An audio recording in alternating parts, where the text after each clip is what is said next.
Buenos días. Es sumamente importante darle la gran bienvenida. Si me pueden hacer un poquito de silencio. Recuerden que el rol que la alcaldesa va a tener es sumamente importante.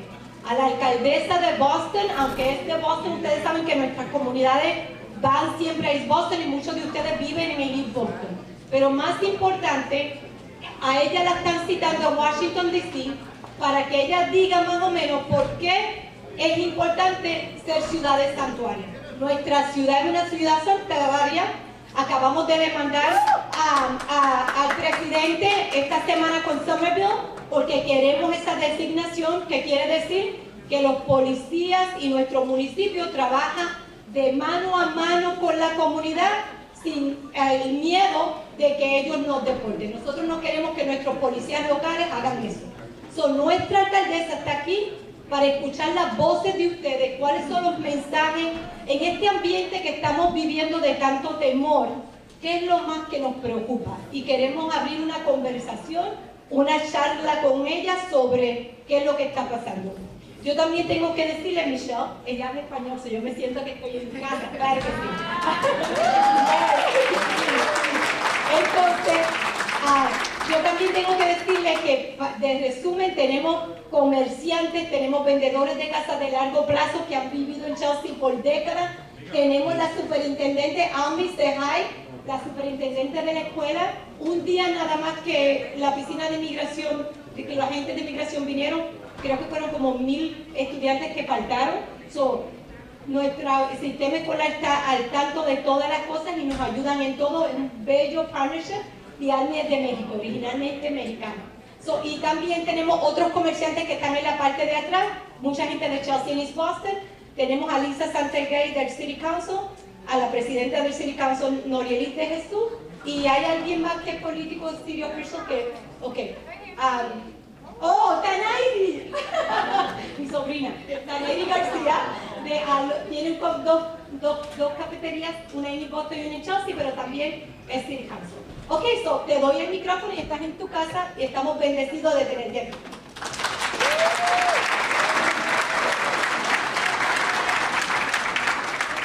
Buenos días a todos. Buenos días. Muchas gracias por la bienvenida y es un gran honor estar aquí con Gladys, verdaderamente la alcaldesa de todo Massachusetts y todos ustedes en la comunidad. Todos nosotros sabemos que este momento es un momento muy difícil para muchas de nuestras familias y especialmente para la comunidad latina, la comunidad de inmigrantes y el estatus de nuestra ciudad en Boston y aquí en Chelsea y también de todo Massachusetts, porque con este momento de división entre el gobierno municipal, estatal y el gobierno federal, hay mucho miedo en la comunidad. Entonces, para mí, como hija de inmigrantes, como madre de ahora 3 niños,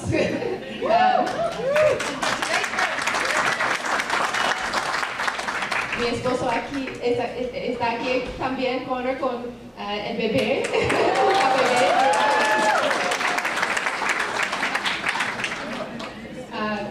Entonces es muy importante como hija, como madre, como miembro de esta comunidad, de escuchar las historias de toda nuestra comunidad para mi viaje del Congreso en Washington, D.C.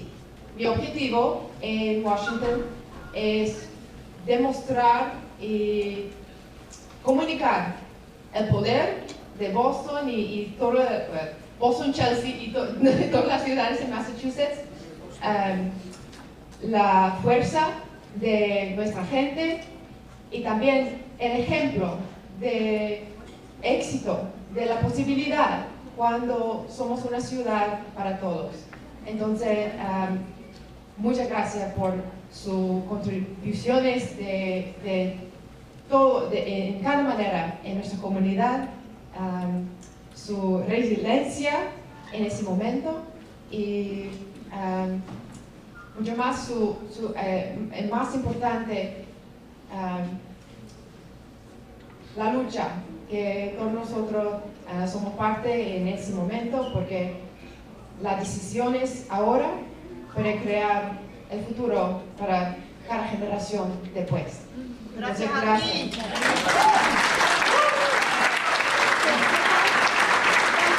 ¿Qué tal si yo cojo una pregunta, un comentario, enfocándonos siempre en cómo es vivir en una casa donde hay una persona sin documento, o por ejemplo 5 sin documento y una nada más ciudadana? ¿Cómo es que vivimos bajo este temor constante? Y también las contribuciones que, ¿por qué vale la pena siempre nosotros tener estas relaciones que tenemos a veces con la policía local? Porque nosotros fuimos los que reclutamos a toda esta fuerza de policías para asegurarnos que tuviéramos diversidad. ¿Qué tal?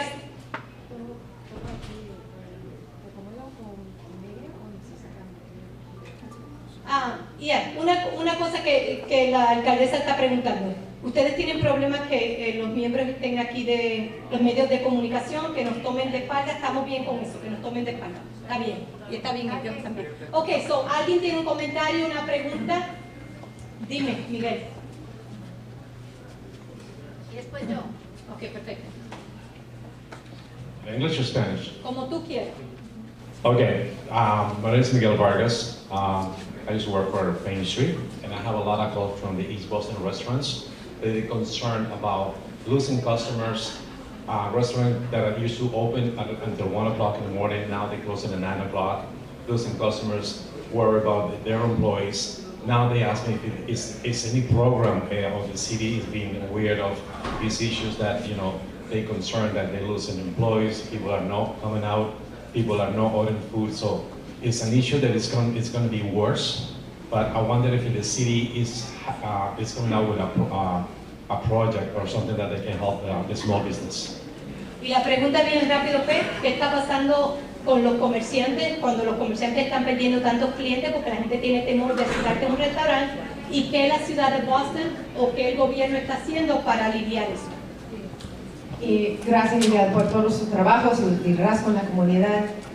Thank you for all that you do. We are hearing about the impact everywhere, whether it's from residents who are undocumented or even residents who are documented but are living in fear because of family members who might be undocumented, or just confusion about all of the news and information that is coming out. I want to, as you know, we have a wonderful team here. I keep saying here in Boston, a wonderful team in Boston. Also, I want to recognize and thank, in addition to you and the work that you're doing, we have our Chief of Equity and Inclusion, Mariangeli Solis-Cervera, who is floating around somewhere.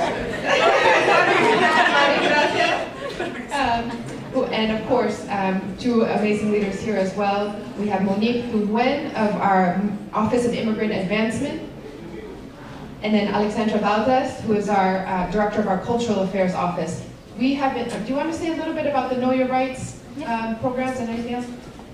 Yes, we launched a resource online, boston.gov/MOIA, MOIA-resources, where people can learn Know Your Rights information, also as business owners, of how to prepare for if there's any ICE actions and whatnot out there. So the resource was there, and also we have a City of Belonging campaign where we're trying to make sure everyone feels welcome in the city, where there's posters, we're putting it throughout schools and also through business storefronts and home fronts, so we're hoping everyone can engage with that. Voy a traducir brevemente. So, tenemos talleres de derechos para los negocios, donde los negocios pueden entender qué recursos hay en la ciudad de Boston y cómo pueden acceder a esos recursos y ayuda, ¿verdad?, para poder sobrepasar lo que está pasando. También tienen un programa de sentirse bienvenido en la comunidad. Entonces ese programa se enfoca en poner anuncios para que la comunidad sepa que en Boston están teniendo iniciativas para asegurar que todos sean incluidos. Esos anuncios lo hacen en las escuelas y lo hacen en las diferentes partes de la ciudad para que el pueblo pueda reconocer lo que hay activamente en la ciudad de Boston. Gracias. Yes, of course. So similar, I think I saw Jen. Jen, are you here? Jen Hassel? Yes, Jen is our, Jen Hassel es nuestra directora del departamento de comercio de la ciudad de Chelsea. Ella trabaja mucho con los negocios en Chelsea. And Jen, can you join us real quickly and share some of the similar programs we have in the community? Hi everyone. We have similar programs at the Chamber of Commerce. If you need any information, si le hace falta información, por favor llega a la oficina de nosotros. Nosotros le ayudamos, le damos información de programas que están ofreciendo en la comunidad. Thank you. We'll offer and we'll help where we can within the limits that we have. But we'll refer you to programming. We'll make sure that we point you in the right direction to get help. So do count on the chamber. We're here to support the small businesses. Entendemos que están sufriendo. Disculpen, estoy un poquito nerviosa, pero lo que entendemos es que los negocios pequeños sí están impactados. They're being impacted by this. There's a lot of foot traffic that we don't see in the community anymore that we used to see. And it definitely is impacting the small businesses. So please try to support your small businesses where you can, because it's vital to the community. Thank you. Gracias, Jen.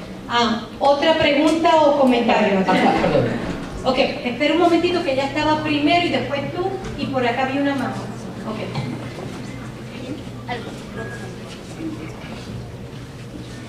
Michelle, voy a hablar en español y voy a tratar también al mismo tiempo de hacer la traducción. Y primero quiero agradecer por representarnos en Washington, D.C., también por estar apoyando a nuestras diferentes culturas y comunidades, ¿verdad? Creo que uno de los mensajes más importantes es saber que tenemos acá una comunidad trabajadora y obrera, que sin estas personas indocumentadas no hubiera todo lo que está sucediendo ahora en día, que son como las frutas y tanta economía, los trabajos de limpieza, los trabajos más fuertes. Son nuestra comunidad indocumentada los que hacen eso.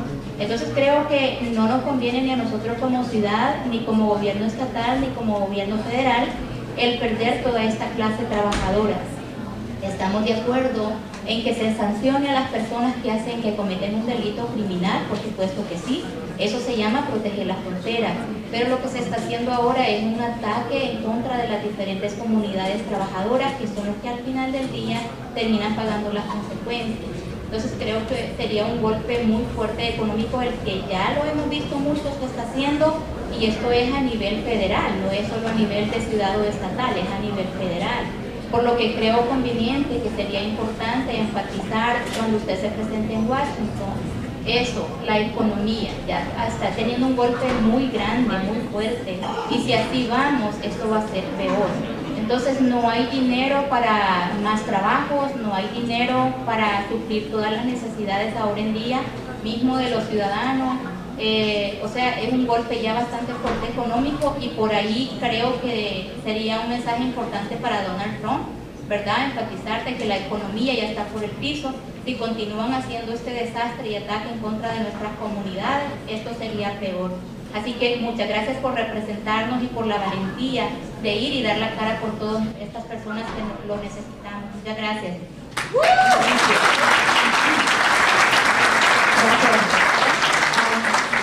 I want to make sure to recognize also Gladys Oliveros, our amazing liaison and director of our efforts with the Latino community. Roberto is our East Boston liaison and connected to all the neighborhood services as well.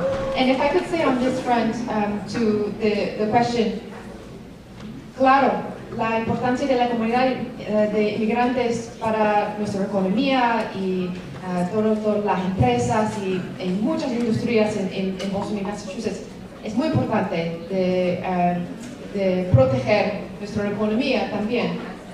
Pero eso también es importante de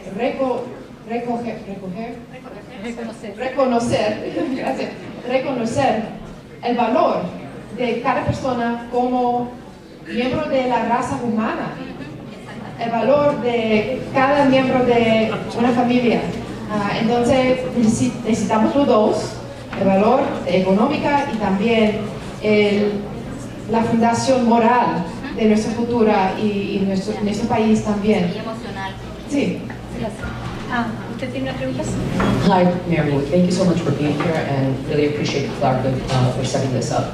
My name is Jenny Rivillas O'Neill. I'm a lifelong Chelsea resident, originally from Colombia. I'm a psychiatric nurse practitioner and a doctoral student at Yale, and my research focuses on Chelsea and creating trauma-informed spaces. The last time in 2016 when we had this amount of ICE raids, well-child visits were missed. Students were missing school because of the fear of coming home and their families not being present. And it affects people's livelihoods and their abilities to be able to see for their families. So really, supporting sanctuary cities is so vital to our community and vital to just the livelihood. And it has long-term consequences because children missing their well-child visits or inability to be able to go to school and potentially change the trajectory has long-standing consequences. So I appreciate what you're doing, and the message hopefully will be clear to President Trump that change is necessary and supporting our community is essential. Thank you so much for all that you're doing, and I can't wait to read your dissertation once it's done. That is such an important point about health being a key part of this, and when there is fear, especially when there's fear based on misinformation and confusion and uncertainty, then the impacts on mental health, on physical health, are just, again, felt everywhere and then eventually add up to the economic impacts too. Y para que sepan, alcaldesa, ella es de Chelsea, ella creció, su familia creció en Chelsea, ella fue creada en esta comunidad y ahora está haciendo su doctorado. And I'm sorry, and I'm also part of the Chelsea Women's Commission that was newly formed this past summer. La alcaldesa tiene un comité, una comisión de mujeres latinas. Estuve hace como 2 semanas atrás y de verdad que yo dije, para ti yo tengo que crear algo así ahí, porque de verdad que estaba fuerte, están haciendo un fenomenal trabajo y gracias por identificar el rol de la mujer en tu gabinete. Eso es sumamente importante. Tenemos el poder, ¿verdad? Anyway, ¿quién más? Okay. Hi, Mayor. Thank you for coming. My name is Mary Garcia. I'm a City Council District 4. I also own 2 coffee shops here in Chelsea and in East Boston, so I see both communities. I'm able to spend time with our youth. I'm surrounded by schools. My coffee shop is surrounded by schools. There are many things that worry me. They're afraid, you know. One, and another thing, produce is going up tremendously. I want to continue to keep my prices at a very low rate because I am embedded in my community and I know that we are a poor community and I acknowledge that. When I price my items, I price them according to the youth. And at times, I have a hard time even charging them, I'll be honest. Not good for a business owner. But I do fear, I see less of them, and the ones that I do see often either are crying amongst each other or are worried of if they want to go to school or not. They blatantly say, I don't want to go to school. I'd rather work under the table, help my family save in case we need to go back. So that is something that worries me a lot. But yeah, I just, I'm offering more hugs than strawberries and fruits because I do serve a lot of fruit. But yeah, it's worrisome for our youth. Our future is them, and we have to focus on them.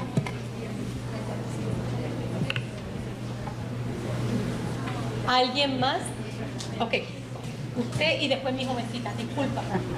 Gracias. Good morning, Mayor Wu, my mayor, and Gladys. My question and my concern is the Guantanamo, that a lot of our people are being sent there. And you know Guantanamo, where it is and what it represents, what they do to our people. And for me, I'm an immigrant myself, first generation coming to this country. It took me forever to become documented, but I have a lot of friends and I have family that are undocumented. And I also run a soup kitchen, and several of our people have been already arrested. Some of them are in immigration detention. some of them already got deported, and I will never see them again, you know, and it wasn't because, I mean, I guess any little offense, they categorize it as a criminal. So it doesn't have to be like a very major offense for them to label you as a criminal. And that's what I'm worried about. A lot of people are being worried, very scared about coming to spaces. Probably you're going through the same thing, Gladys, with the lines that you have with your food distribution.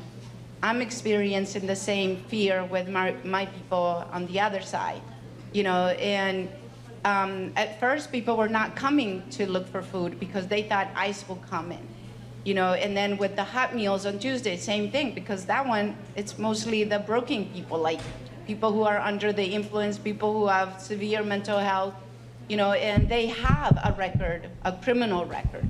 So it's very difficult, but for me it's the Guantanamo, that jail, that prison. Please talk about that when you go. We're gonna be here supporting you, okay? You are in our prayers, and we know you're gonna do great over there, okay? And don't be scared. I know it's easy to say, but you're tough, okay? So thank you.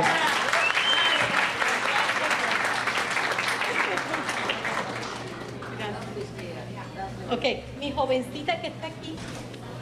Hi, I'm going to be speaking in English because my Spanish is not so great. So my name is Laura. I'm part of the Brazilian community, and recently we've been, a lot of people have been speculating that the driver's license might be a target point, so that they might look at if it's a federal or not federal driver's license. And I know a lot of people are scared to even drive and like show that they have a driver's license because of that aspect. So people are not getting driver's license, people are scared to go out to work and etc. So I was just wondering if you can accentuate like that problem, because it's very important and everyone needs to drive, and we intentionally made that so the roads were safer and everyone had the right to, you know, learn how to drive and get a certification that they were rightfully to be on the road. But now it can be like people are saying that the DMV is going to share information and things like that. So that's very important, and I wanted to touch upon that. Thank you. Thank you for bringing up that point. I have heard it a lot. And also when we were in East Boston with Nube and some other community members, residents were also talking about people who maybe don't need to drive or don't want to drive, but still need identification to apply for a job or get to the benefits that they qualify for. And so how do you also account for actually even more need in terms of identification, especially with all of the fear that's in the community? Massachusetts does not share information at the state level through the driver's database with the federal government.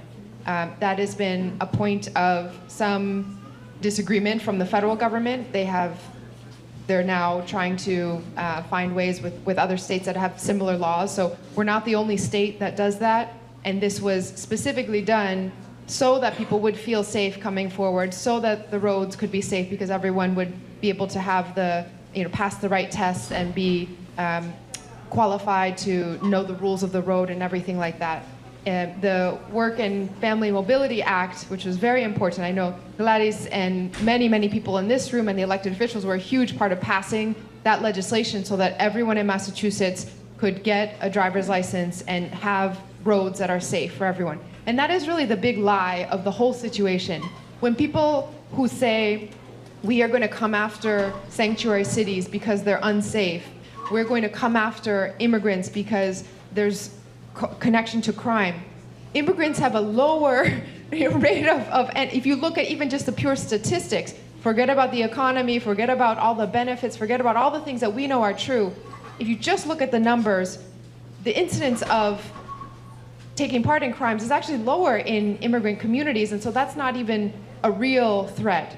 And in fact, what we know in Chelsea and Boston is that in order for everyone to be safe, everyone has to trust in each other and in government. We want everyone in the community, regardless of immigration status, to know they can take their kids to school, they can go to doctor's appointments, they can go to the community center and benefit from todos los programas para los viejitos, all of the things that the city is doing, todos los servicios municipales, necesita para tener acceso para todos. Y también, at the same time, we need accountability for everyone. That when you are, the way that our police department operates, and I know in Chelsea too, we don't work with the federal government on immigration issues. We don't deport anyone in the community. However, if you commit a crime in the community, if you cause harm in the community, you will be held accountable regardless of your immigration status as well. Yeah. And so we want everyone to know you can call 911 when you need help. You can report information to keep everyone else safe. And that benefits not just immigrants in our community, but the entire community. That's why we have the safety record that we do in Boston and in Massachusetts. And so that is an issue I will definitely try to make sure we can get the word out as well. Gracias. Bien rapidito. La joven preguntó qué está sucediendo con las licencias. Esa información se va a compartir. La contesta es el municipio, la gobernadora, la administración de Massachusetts no comparte esos datos con nadie. Eso es de nosotros y hemos cogido básicamente nos hemos parado bien fuerte que jamás va a pasar eso. Nosotros lo que ella está en resumen diciendo, nosotros queremos que nuestra comunidad tenga acceso a todo tipo de servicios. Nosotros sabemos que en términos de crímenes, las personas indocumentadas tienen menos estadísticas de ser criminales que las personas que son ciudadanos. También una de las cosas que yo quiero añadir que yo he visto en Chelsea es que la gente ha cogido miedo de sacar la licencia, pero me están manejando sin licencia. Y eso tampoco es bueno porque después si hay un accidente, etcétera, ya están en el sistema judicial y como ella acaba de decir, si hacen un crimen que tiene que ver con algo de municipio, entonces ya está en un sistema judicial que puede haber un problema que se acelere. Asegurémonos de ser responsables, de asegurarnos de continuar nuestras vidas sabiendo que las licencias, la información de las licencias no se va a compartir. ¿Ok? Otra pregunta, le voy a coger 2 preguntas más porque ya me dijeron que tengo que wrap it up. Una pregunta nada más. Ok. Dime. Ok. ¿Qué señores que tengo aquí tremendo? Ok. Yo solamente quiero decir que la ciudad de Chelsea es una ciudad que decir Chelsea es decir Gladys Vega. Número 1. Número 2, que usted le lleve al presidente decirle que la gente buena es la que trabaja.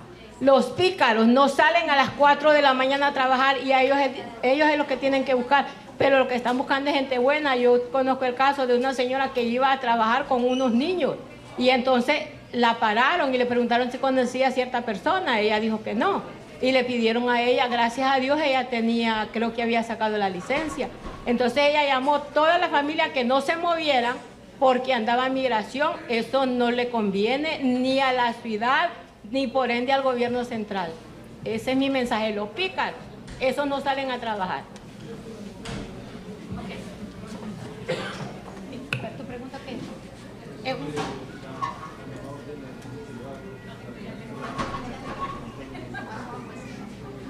Le tienen que le tienen que ir al frente de... Ok. Déjame aguantar esa.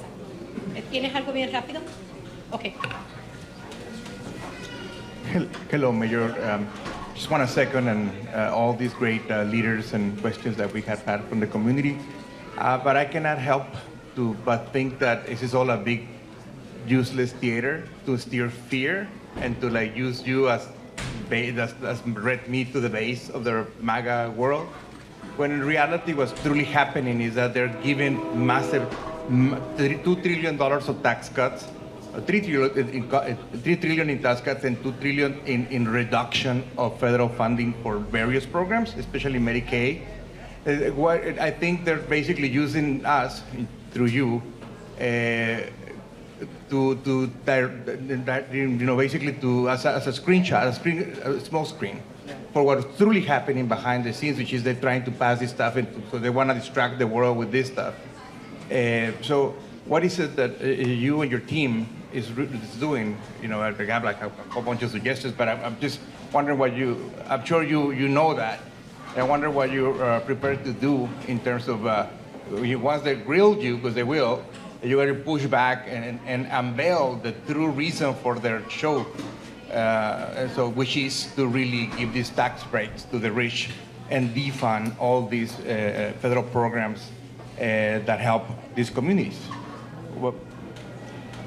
There's so much happening in Washington, D.C. right now, and much of it is harming our communities, as you say. Votes to remove funding for healthcare and Medicaid, votes to eliminate cancer research, votes to instill fear everywhere. And so my goal is to show that cities that are welcoming to everyone actually are cities that are safest. And there's no denying that Boston is, our numbers show that we are one of the safest cities anywhere in the country. And we've had laws on the books for more than a decade now to guarantee this kind of separation and this kind of protection for everyone to trust in the community. And so there's no way for them to say that cities where immigrants are present cause more crime, more harm, more danger, when look at Boston, look at Chelsea and the cities around us. And so if I can just be that example of how to bring people together and show what's possible still for the American dream today, even though sometimes it feels like a nightmare, we are that example. And it's the stories of everyone in our community that I hope to bring to provide the opposite of some of what is motivating their actions. Muchísimas gracias. Esto concluye la Asamblea General. Disculpen, es que ya me están diciendo que usted se tiene que ir. Es un orgullo tenerte aquí. Le voy a pedirle a todos mis empleados que siempre los dejo sin tomar un retrato contigo, que ellos son un poquito fanáticos de Michelle, de nuestra alcaldesa. Venga, estén aquí. Alcaldesa, si se puede venir acá y se toman un retrato. Todos los empleados de la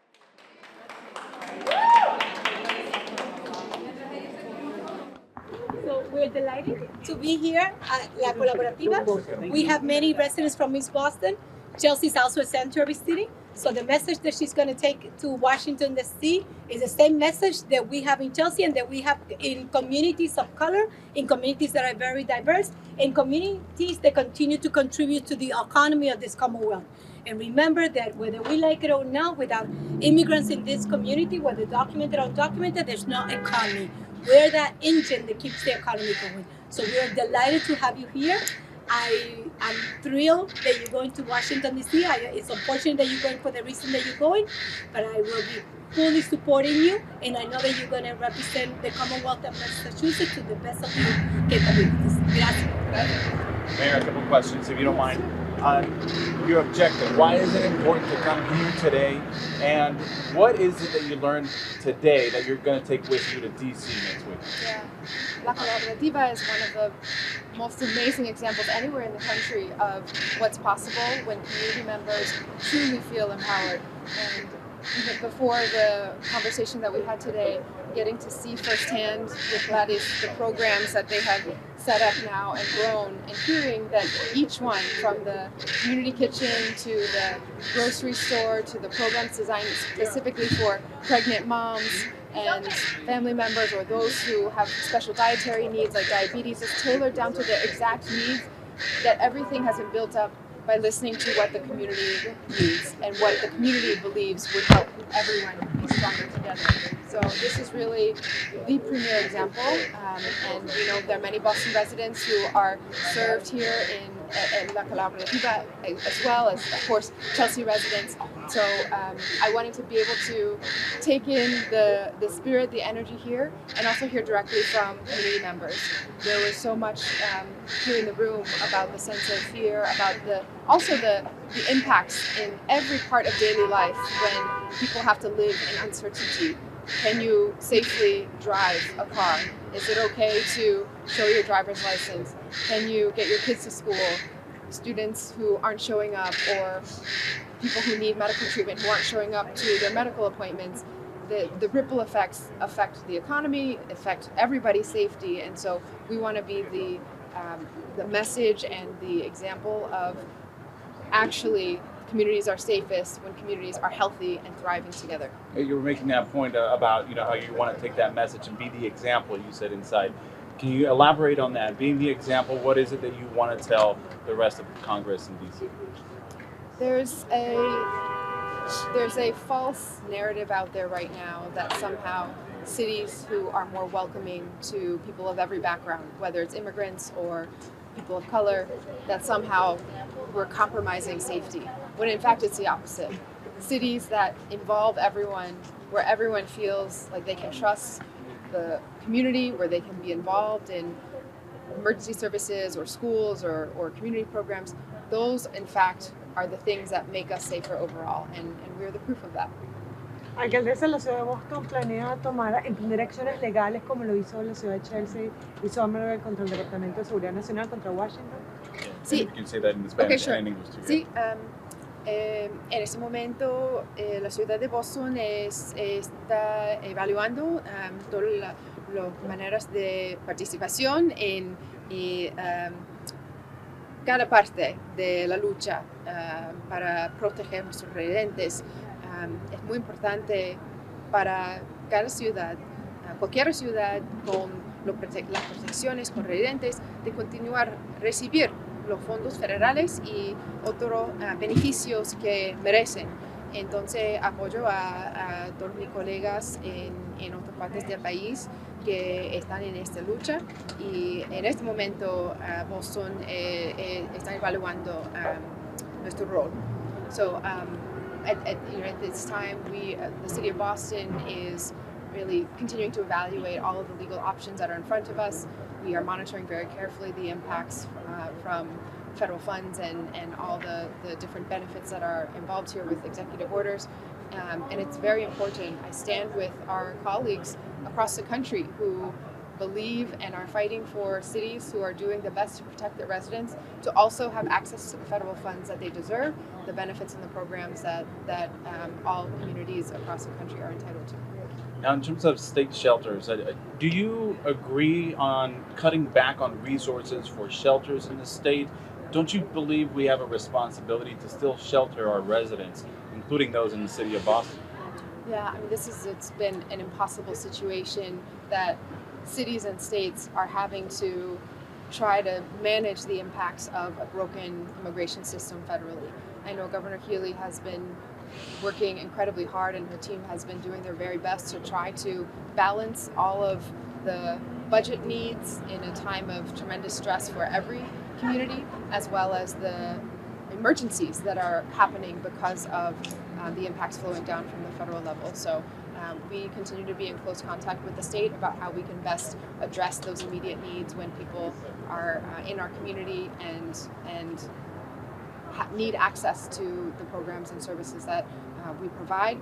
And at the same time, I know there are budget constraints all around that are very real as well. But you believe it should be expanded or cut back because of budget issues?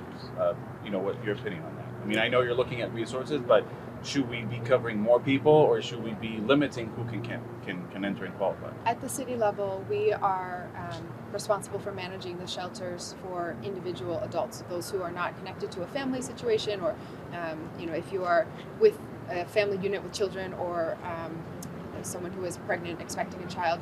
That is the state system, and that is a very complex system that takes into account the varying needs of how people end up not having housing, whether it is immigrant residents who are newly arrived, or families who experience a medical emergency or a job loss that just sort of pushed them over the edge when it came to trying to make their finances work.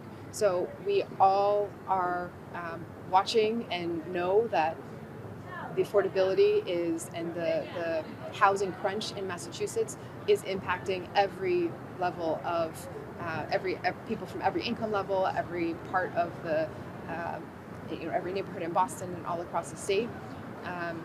This is a situation where really the federal government has created a situation that is untenable for cities and states, and so we need resources, and the governor is doing her best to manage and balance that.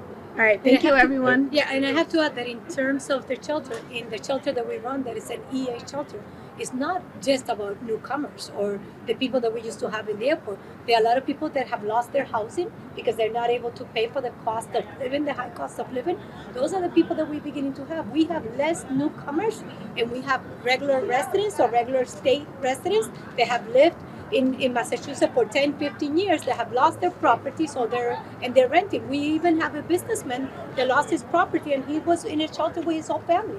So those are the things that we have. So it's not longer newcomer shelter. It's a combination of a shelter system, a housing crisis that we have had for over 20 years. The Healy administration has worked tirelessly, and we have worked with her along your side with the Homes Act to make sure that we create affordable housing, that we continue to expand affordable housing.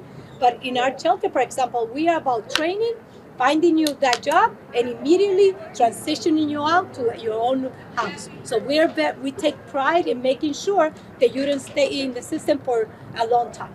So, Thank you. What, Sorry, no more. How are you Sorry. doing? I just want to know how you're doing. You're going through so much, and now you have the pressure of a federal government that seems to have its crosshairs on the city and on you. You're commissioner, you're a mother, you're going through a lot. You just had a child. How are you coping with everything? I can't help but ask you, how are you doing?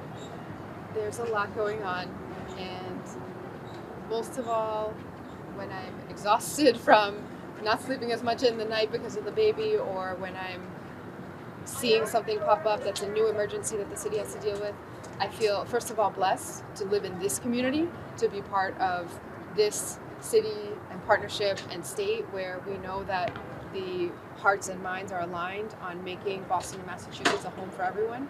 And I feel blessed to have the chance to try to fight on behalf of every other person in this community who is living with the pressures of costs that are just out of reach, housing that's on the edge, fear of what might happen to your family. I mean, these are, if you're trying to do your best by your kids and just live an upstanding life, and everything around you feels like barriers and the government coming at you, that is an impossible situation. So we need to be that home for everyone here in Boston, in Chelsea, and Massachusetts.